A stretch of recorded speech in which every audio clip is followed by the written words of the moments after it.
everyone. I'm here with the lovely Ryan Graudin, the author of Wolf by Wolf, as well as Blood for Blood that just came out, and I'm gonna ask her a few questions. So, we know this is the second book in duology. It's a duology, right? Yes. Okay. So, can you tell us briefly what the first book is about, Wolf by Wolf? Briefly. That's the challenge. Oh no, you can do as long as you want. Go on as long as you want. No, it's fine. I have an elevator pitch. So, okay. Wolf by Wolf, I like to describe it to people as X-Men meets Codename Verity meets Inglourious Basterds. Yes. So it's basically a alternate history set after World War II, where the Axis powers have won, and so it's 1956, and Adolf Hitler and Emperor Hirohito rule the world. And so one of the ways that they celebrate their grand victory is they have a cross-continental motorcycle race from Berlin, which is now known as Germania, all the way to Tokyo. And so the winner of this race gets an audience with the very reclusive Adolf Hitler at the victor's ball. And our main character, her name is Yael, and she has the ability to change, to skin shift, which basically means she can change her appearance to any other female. So she uses this ability to pose as one of the racers, one of the victors of this race, so that she can therefore win it and assassinate Adolf Hitler at the victor's ball. So good, so good. It's very complicated to explain. It is, but it's so worth it. But I don't think it's complicated. Once you start reading it, it just all flows so well together. Thank you. So, what can we expect without spoiling anything for Blood for Blood? Because I've yet to read this. It's next on my TBR.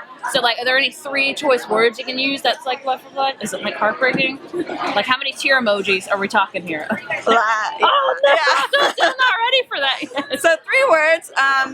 Bloody would be one. Oh, okay. Expansive, like you get a lot more of the world. It delves into like Felix and Luca's points of view a lot more too, so you get a much wider perspective of what's going on through them. Heartbreaking would be one.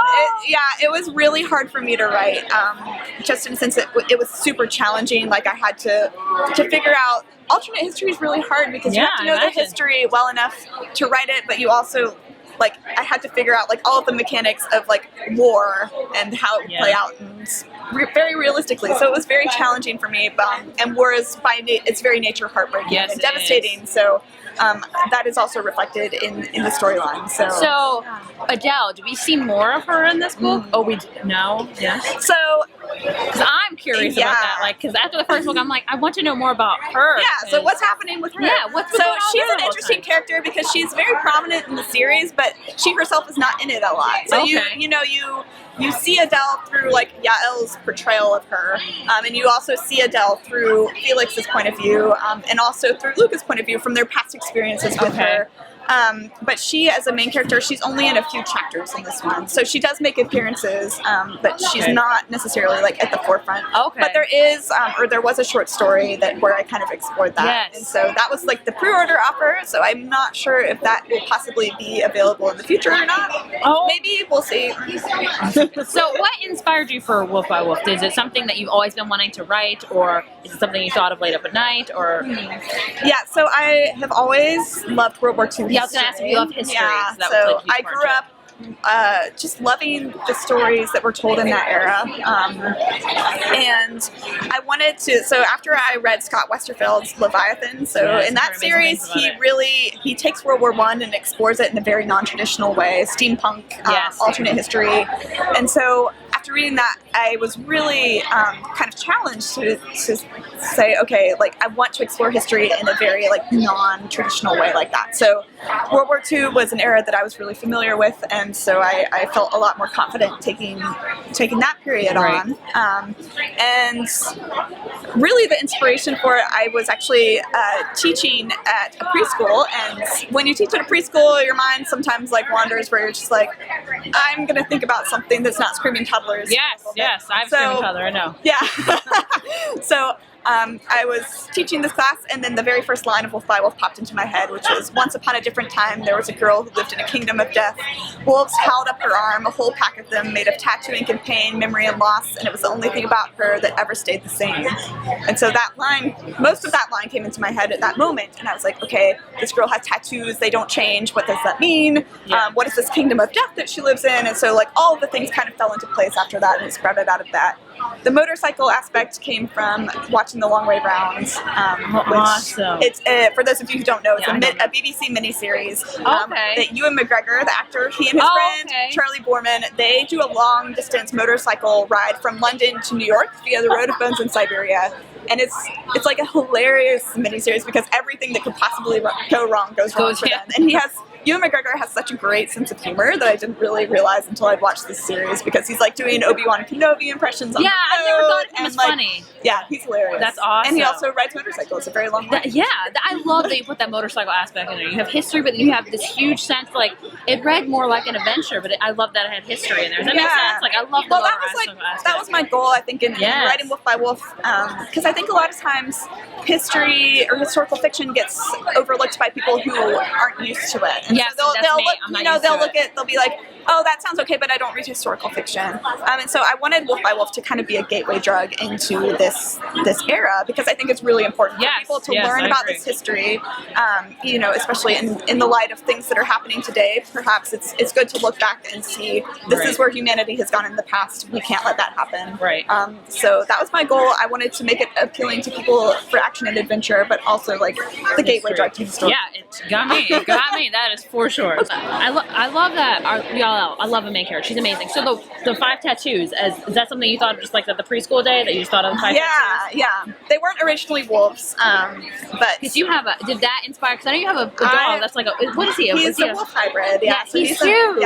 He's a giant mound of fluff ball. Did that help inspire you with the tattoos? Honestly, I've always loved wolves, and wolves actually are hugely symbolic in Nazi Germany imagery, and so that was a very conscientious choice that I made to integrate that into Yael's choice because she kind of takes that symbol and makes it her own. Because Adolf Hitler, wolves were his favorite animal historically, and he loved wolves because of their cunning, their predatory capabilities, and he loved that about them. But wolves are also very familial creatures. Like they're very pack-oriented. They are very loving, and they have very strong bonds. And so one of the reasons I wanted to play with that image was because I think, humanity isn't just one thing. Like humanity can fall into evil, brutality, but we also are capable of love and these familial bonds. And I think at the end, it's the choices we make that define who we are, and that's kind of the heart of this series. And that's what I wanted to reflect in the wolf symbology. Awesome. Yeah. So how long you're already into history, but how long did it take you to like research really like the backbone of this series? Like a long time? So I had a lot of base research just from like studying in school and everything, but I really, once I knew that I wanted to write in this era, I went back and reread a lot of different things. And one of my go-to books was The Rise and Fall of the Third Reich by William Shirer. And it's like an 1,800 page, like massive Bible, but it starts from like before Hitler's birth and like chronicles all of those events like up until like after his death and the fallout of that. And so it's a very comprehensive look at that time, and it was really my go-to, especially when I was trying to imagine this horrible world of new order and stuff like that. That's crazy. That's awesome. So a lot of research. This has a tinge of sci-fi in this, which I didn't know when I was going into it. At the end, especially the end, the cliffhanger. Oh my gosh. So did you know you want to do a tinge of sci-fi in this as well, or is it just going to be like a... Yeah, I knew that going in. I wanted to not only do alternate history, but the whole idea of the skin shifting.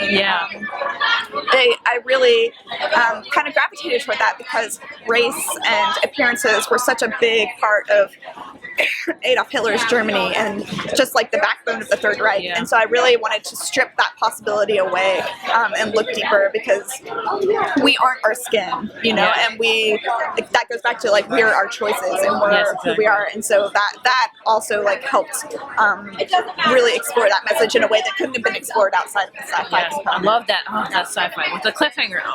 That's so good. So, what was the hardest part of writing? Oh, I'd say which one was? Let's say which one's harder, Wolf by Wolf or Blood for Blood? Blood for Blood, definitely. Definitely, just because of the heartbreaking in it, or really just because of like all of the strategic challenge. So Wolf by Wolf, I'm like setting the stage for this world and exploring it and defining that. And at the end of the book, I completely unravel everything. Like everything just goes to it all just like falls apart. And so I had to go into the sequel and figure out how to fix that. And that was really, really hard. And I think there's also a very specific challenge in writing sequels as an author, because you have readers who, you're writing the sequel as the first book comes out, so you have all of this reader response, and people they're like, this book is so awesome, and you're like, I hope my sequel lives up to that, you know? Yeah, so there's a lot of extra pressure when it goes into creating that. That's true. But yeah, I'm really proud of what it became. Any future plans for books? Are you working on a book right now, or a new, is it saying like it's alternate history as well? Is it something completely different? Yeah, so Wolf by Wolf is historical tinged with sci-fi, and my next project is sci-fi tinged with historical. Oh, so it's mainly sci-fi with a little bit of awesome. Yeah. So is it already like it's going to be out next year or the year after, or is it still very much in the process? The official announcement hasn't come out yet, but it probably will come out in the next week or so I can probably talk about it. Oh, okay, cool. Yeah, no, it's a secret, but just be ready for next year. We're going to have more Ryan Graudin, which I can't wait. So you probably can't share the name, obviously. It's a huge secret. Keep a lookout. It'll be. Yes, so next week, hopefully. How many hobbies other than writing? Well, I was saying that writing is not a hobby, but it's more only your profession. But it was a hobby, and that's true. That's true. But so that was a really hard shift, actually. Like, once your hobby becomes your living, you're like, okay, what do I do now? Like, that's true. Do you have any other hobbies you like doing? Yeah, so my husband and I, we love traveling, and traveling is like very. I get a lot of my inspiration from going different places and like meeting new people and cultures. And awesome. Where's been your favorite place that you've ever traveled to? That's a really hard question. You could do like top 3 if you want. Well, New Zealand is definitely like my all-time favorite. So I did woofing, which is willing workers on organic farms. So my husband and I were there for like a month and a half, just living on farms. And that's amazing. Just wandering around Hobbiton and like the Lord of the Rings countryside. Oh my gosh, that's the dream I think for everybody, just to go on the Hobbit trip. Go to New Zealand. It's wonderful. I'm gonna do it one day. Anywhere else that you really loved going? I just went to Iceland last year, and it's very similar to New Zealand in landscape. It's beautiful, gorgeous. And it's such a big country of readers and writers. Like, they love books there. Yeah, that's true. I didn't think about that. That's awesome. So what's your favorite? Do you have a favorite book of all time that you've ever read? That's like hands down, like that's my favorite book. That's hard. Oh, I know. Every person I've asked that, like, that's really hard. I'm like, that is hard. I mean, the YA that I recommend to everyone, and the reason I'm with Little Brown, is Daughter of Smoke and Bone by Laini Taylor. Her language is just phenomenal, and just the way she takes such a commonly told story of like angels and demons and makes it her own in such a unique and innovative way. I love it. I've heard so many. I've yet to read that. I'm a horrible person. You should read it. I know. I need so good. And her new book, Strange to the Dreamer, is coming out, and I am reading an arc of that right now. And is it really good? Is it from her same series or? No, it's a new series. Yeah, awesome. She's starting. Awesome. That's awesome. So good.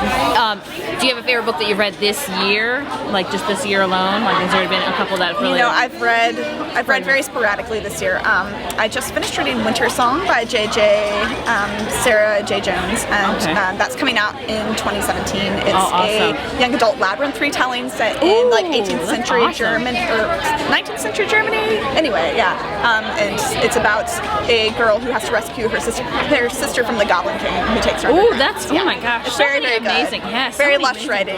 Oh, awesome. So I think that's all the questions I have for you. So thank you so much for coming on to my channel. I will leave all of her links down below, so you can find her on Twitter, Instagram, and all that stuff. And be sure to buy Wolf for Wolf and Blood for Blood. That just came out this month. Like, it's been a few weeks, right? Yeah, like 2 weeks. Awesome. So yeah, definitely do that. So thank you.